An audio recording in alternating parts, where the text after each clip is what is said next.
My adventure today starts at Suwon Station. I stopped at Dunkin' Donuts here at the station, and they have transformed into just like a regular coffee shop. But anyway, I got some coffee. I'm going someplace I've never been before in Korea, and I'm taking you with me. So let's go. Where am I going?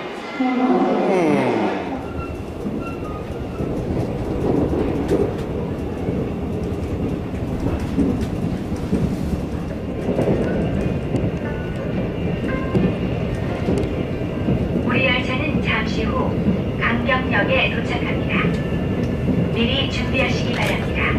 고맙습니다.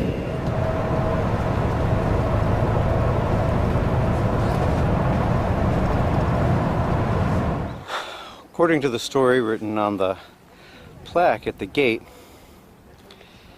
a queen and her entourage were heading up to a temple on this mountain, and there was a pond here, and the queen saw a vision of the Maitreya Buddha, and she ordered that the pond be drained and that a temple be built here in honor of the Maitreya Buddha.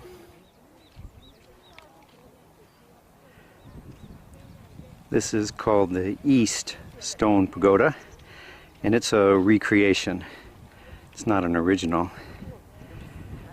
Inside this building, though, is one of the original stone pagodas. As you may recall from other videos, these had poles between them. These supported flagpoles, and there's another one down at the other end. They would hoist flags on special occasions to let everybody know that something was going on. And now, and you can go inside the recreated stone pagoda. Let's try that.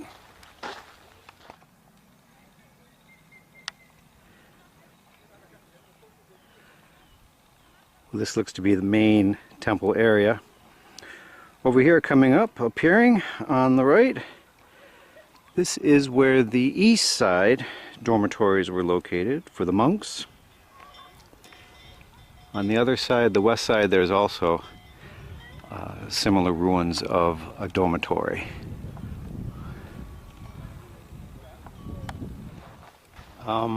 This temple was founded in the early 600s AD, early 7th century AD. And it was a functioning temple until about the year 1600.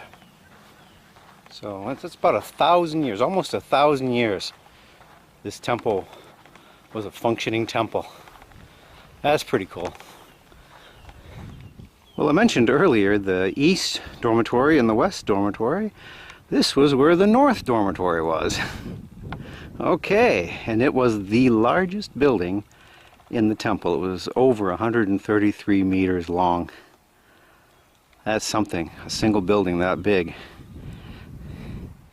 Between buildings here, there were stone lanterns. This is the remains, the only remains of the stone lanterns.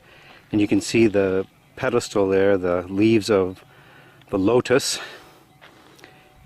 And here was where the main Buddha hall was. This is where the main image of Buddha would have been located.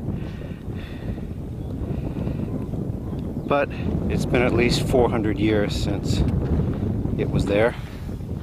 It's a long time. And this is the remains of the oldest pagoda, stone pagoda in Korea. They've been working on it, trying to restore it. My guess is this building is temporary. When it's finished being restored, they'll probably take this building down, maybe. Who knows? That's pretty cool. This is very, very old. So you remember that 9-story pagoda, the east one that was restored? Well, these are original stones from it that they have sat here for safekeeping, I guess. Wow. These are frickin' old. Amazing. What is that? Is that from the lantern base? Let's see what it says. No, it just says it's a stone. All these signs say the same thing. These are just roof stones from that restored pagoda. There apparently wasn't enough left of it to just rebuild it with the original stones. So I don't know, maybe down the road in the future somebody can do that. Somebody will sort all these stones out and they can rebuild that East Pagoda with its original stones. The future's full of possibilities. All right, let's go see what this museum's about. I bet it's about this place. That's just a guess. Don't hold me to it. Here's a model of what it probably looked like.